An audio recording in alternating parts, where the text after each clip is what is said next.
Coffee, Cows, and Crops is produced by the Peace Country Beef and Forage Association and hosted by Extension Coordinator Johanna Murray. On this podcast, we discuss management practices and research results with scientists, ranchers, researchers, and farmers. We strive to share innovative information and farming practices supported by sound science and practical wisdom. So grab a cup of coffee and let's get learning.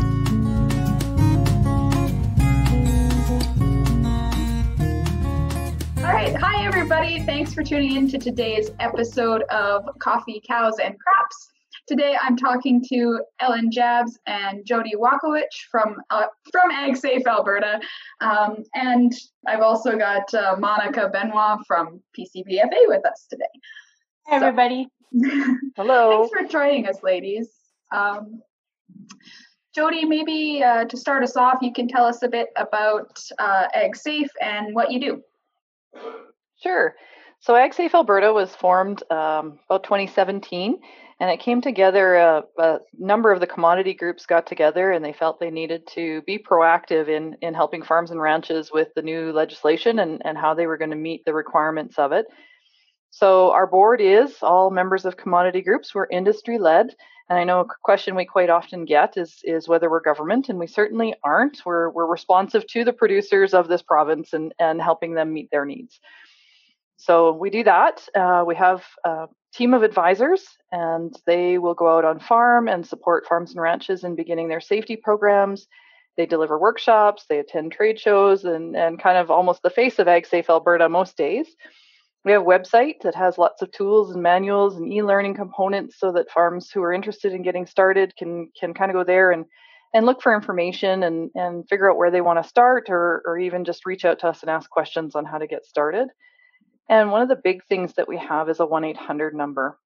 We have someone always available to answer that number, and it's available if you want to ask questions about farm safety, or if you're in an incident that's happened on your farm and you really would like some help to kind of guide you through the process. I kind of like to refer to it as a translation service. Sometimes we don't always understand what OH&S is asking of us on farm, and so we're here to kind of help you guide you through that and explain what it is they're asking for, what they're looking for, and what you may be able to provide them in response to that. So that number is available for everybody, and we certainly encourage you to write it down and have it handy. Awesome. And for anybody who's immediately like, oh, I gotta know about that, we will put it in the description, so it'll be there. Ellen, I know you're the representative for kind of Northern Alberta, and you come out and actually help people with their farm safety plans. So why would a farm or ranch consider putting together a formal safety plan, and how can AgSafe help with that? Jody, you can feel free to chime in too if you like. Those are actually both great questions. The why is something that I have had asked before. I'm sure many producers ask themselves in a discussion of safety plans on the farm, even amongst each other. And when legislation especially came into effect, that was probably a big topic of discussion at a lot of the coffee shops. In my opinion, the real question is why not? Why not establish a formal way to ensure clear communication to everyone within your operation, whether it be family members or if you do happen to hire a few people on your operation. It's more or less just to ensure that everyone's prepared in a situation that none of us ever planned to happen. There are multiple answers to a question like this, and that's simply because not every operation is the same. Some producers want to expand on what they already have in place. Some want to grow a clearer line of communication throughout their operation. A big one for a lot of producers is to ensure operations are protected within what's required of them for legislation, what's been installed over the last couple of years here, like Jody was mentioning before. To answer the second part of your question, the statement of building a health and safety plan is quite intimidating to a lot of producers. AgSafe was built to help reassure producers that it doesn't need to be made convoluted and complicated and overwhelming. AgSafe has a group of advisors, like Jody said, with experience in agriculture as well as health and safety. So with those two areas combined, we're more than willing to meet and help with producers and sit down with them to assist them in putting together a safety plan that works for their operation. We have tools that we have created for essentially all sizes and all the different commodities too, which really helps to guide the producers in the right direction from start to finish. We go through with the producers what they are currently doing and what their specific requirements are.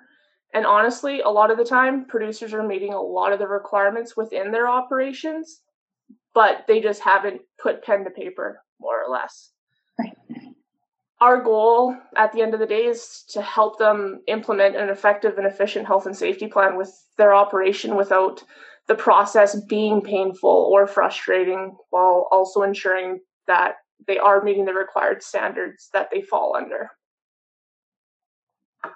And I will just jump in here for a minute here. On a personal side, on our farm, we recently sat down with Ellen, mainly my mother-in-law and I, and we had a really, really great experience. And going back to the changes in legislation, and that part made me feel overwhelmed that I didn't know how to deal with that. And a few times Ellen asked us, do you feel overwhelmed? And I said, no, I feel so much better, because I felt overwhelmed of the whole process and were we covered, and what did we need to do to make sure we were meeting our requirements. And I mean, we have some informal safety things in place, but nothing that I knew we needed to work on it. So we really appreciated that. And I think that goes into kind of one of the questions that I had was the different farm sizes and the different requirements for what you need to have in place based on your farm. Because I think that is a big question, and it is something that has been, it is confusing. So do you want to share, Ellen or Jody, on that, how that works? Sure. It certainly has been confusing. I mean, we started with Bill 6, and then we had, in January, we had the changes and the Farm Freedom and Safety Act. And unfortunately, sometimes when words come out or the phrasing comes out, it makes it sound like, we took away all of the requirements of farm safety, and or that there's numbers involved. And so there's some clarification around that. I think the biggest part to first get off is the employment standards and insurance. And that's where we all heard the number 5. And so in terms of employment standards and insurance, if you have 5 or less employees, you don't have to worry about those. Those are optional for you if you want to consider them. If you've got 6 or more employees, that's where you're required to apply them. And so in terms of insurance, you had the option of WCB, or you could go private. So then when we looked at the Act still continues to apply to any farm who has 1 or more paid employees. So that's where some of the confusion exists in terms of farm safety, is that, yes, you are still required to do it. What changed about the farm safety is that they took away the regulations and the code, which were kind of guidelines about how to do certain things around farm safety, or requirements of measuring or testing or documenting. So the overreaching kind of umbrella act is still in place, and that still requires you to give a general duty of care and to be looking after the people on your operation. And so that's kind of where we're looking at our communication and how we're trying to help farms is understand that and what pieces you can build. Even if you've got only 1 employee, there's still some things that you need to do in terms of identifying hazards and documenting, if you spend some time training them and those sorts of things. So that's the things we want farms to be aware of. Yeah, that does really help to clarify that. So thank you. And then so then when someone decides that this is the right step for them to take, which I definitely think it was for us. So when you go to sit down and put together a plan, and I guess, Ellen, that might be a question for you, where do you start with someone, and how does that all work? So essentially where I like to start is no different than when I sat down with you and your mother-in-law, is ask you guys, what do you know? Or when I came to your guys' farm, I said, well, have you looked at anything? And like I said, you were like the keener, and you're like, well, I looked at this and this and this and this, which was awesome, because you already had those questions ready. I really like to know, like, if there is anything you guys are doing already, if there's areas that you might have came across by taking initiative on your own side and just taking a look at our website and already questioning it. It more or less will depend on where the producer themselves are at that point prior to me coming. So even as well, you and I had a few phone conversations before too, just so I could get a feel of, okay, where would the best place to be to start with you guys, and where are you guys most comfortable starting as well? So once you've kind of got those initial starting things or starting questions out of the way, what are the kind of the stages of a farm safety plan? So a plan can absolutely be done in stages, but the most important step or stage, I guess, if you prefer to say, like I mentioned before, we're trying to make this process as painless as possible. We don't want to overwhelm you. We don't want you to go running for the hills. We want you to join in on what we're trying to do to help that operation move forward. Personally, in my experience, working with the producers, the best approach is honestly to review what they may be doing to ensure the health and safety of those within their operation, and then looking at the AgSafe resources to see where we can fill in the blanks, so to speak. It's important to remember, though, that these plans don't just happen overnight, much like when you're a grain farmer, your crops just don't magically appear when you go to sleep at night. It takes a lot of work. It takes a lot of work at the end of the day, no different than anything in agriculture. So you can't go in it thinking that it's all going to come together, because it doesn't. Because even once you have all of that, like your plan established and everything like that, like there's always something else. There's always another way that you might be able to make something more effective or efficient towards your operation. It's essentially the same approach. That makes sense. Do you have any tips for kind of starting a farm safety plan? I would say go to the AgSafe Alberta website and give us a call if you want. Send us an email where you can contact us any way you feel comfortable at the end of the day. AgSafe as a whole is actually a resource too, if you think about it. One of my questions on that, as a resource, I think you guys do a really great job of that. So, in talking about doing the plan in stages, which I think, there is always something to build on, and it's not like you just sit down for a couple of hours and poof, there's your farm plan. But to do it in stages. So you had talked about you have, as a producer or as a farm, you have so many hours that AgSafe can basically use to mentor or guide you. So what does that look like? Because I thought that was really well set up and very useful. So we offer 10 free hours of consulting from AgSafe, and the advisor can either do that with you on farm or can do some of that from over the phone, depending on what everybody's comfort level is these days.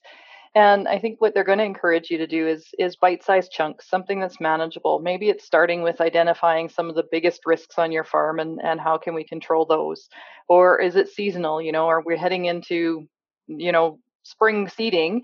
What are the things we really want to focus on for this season? And we don't need to be worrying as much about what we want to put in place for harvest at this point, because we've got time down the road for that. But let's focus here and now and on the staff who are going to be here, trying to get some of those things put together. One of the other things that I often suggest when we talk about starting a farm safety plan is that where kids go to school and they do, fire drills and things like that. And when was the last time you did a fire drill on a farm? How many people on your farm know where they're going to go if there's a fire, or what their job is, or, who's going to be the one that rushes for the tractor in the water tank, or, who knows where the power shutoff is to stop the electricity from that building, or, different things like that. Identifying some people who are going to be responsible, or, is there someone who's going to grab the phone and be the one who talks to 911 because they know the land location we're at. Which is a key thing. If you don't know the land location, it's really hard to tell them how to get there sometimes. So it's taking things like that, starting with things that are kind of easy and manageable and comfortable, and starting to work that way. So emergency response plans are often a great place to start because everybody's comfortable talking about that and how they want to respond to that. I guess kind of leading off of that, it can be really hard to think about, are you at risk of a flood or a wildfire, that sort of thing? But are there things, in addition to kind of having those people in place and those jobs in place, are there things producers should consider adding to those farm safety plans that kind of reduces the number of moving pieces when there is a wildfire and suddenly you have to evacuate all your cattle or something? Mm-hmm. Certainly, I think in terms of emergencies, we want to, who's going to be that person that's kind of directing traffic and what's happening. Maybe it's even taking a moment to sit down with some of your neighbors and saying, okay, if the fire is coming and it's coming from this direction, we're going to plan for helping this farm first because we need to get their animals moved first, and we can all bring, this trailer or this tractor or this to come help you do that. And so almost an inventory and a teaming up with the neighbors to figure some of those pieces out. But yeah, who's going to be that, the person who owns this farm is going to be the key decision maker and sending people in directions. So we, have one decision maker and lots of workers in order to complete the tasks that we need to get done in a very short amount of time. And I think when you're looking at emergencies and things that could happen on farm, and it's a big one these days, is crime. What do you want your workers to do on your farm if somebody comes and is trying to rob the place or break in? We certainly don't recommend them trying to fight them off or scare them off or do some things. But do you have a place that they can go that's safe? Sometimes people are coming on farm with weapons, and what is safe for your workers? And sort of talking through some of that can be very helpful to the employees if they're on the farm and that happens. That's a good point, Jody, because a lot of the times, too, what I found when I went out to producers, their employees are like their family to them. So they absolutely, at the end of the day, they take anything that is on that operation as theirs as well. So to be able to communicate that with them is huge. Yeah, that makes sense.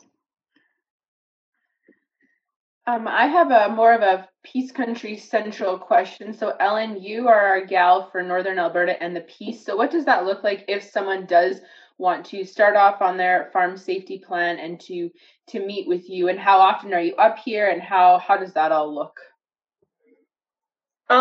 As far as schedule goes, I make my calls. I see what kind of works for everyone, whether it be a specific month, and I try to get out to everyone, honestly, what just works best for them. And I just make that happen.